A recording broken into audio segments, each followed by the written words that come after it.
Kenapa bisa masuk parit?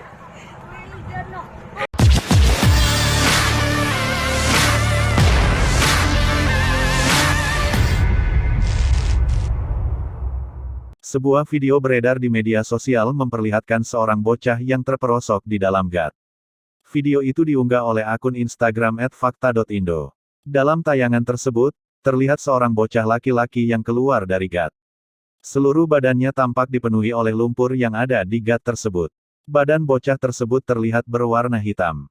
Baju dan celananya pun kotor akibat lumpur gat itu. Tak hanya itu, dalam tayangan tersebut, wajah bocah itu sampai tidak terlihat.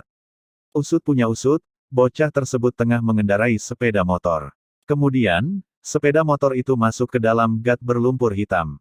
Bocah bawa motor kecebur ke gat, tulis akun Instagram @fakta.indo. Kejadian itu direkam oleh salah satu pemuda yang menyaksikan peristiwa bocah tercebur ke dalam gat itu. Pemuda tersebut sempat bertanya kepada bocah itu kronologi kejadian itu. Akan tetapi, bocah itu hanya menjawab singkat dan terus berjalan. Kenapa bisa masuk parit?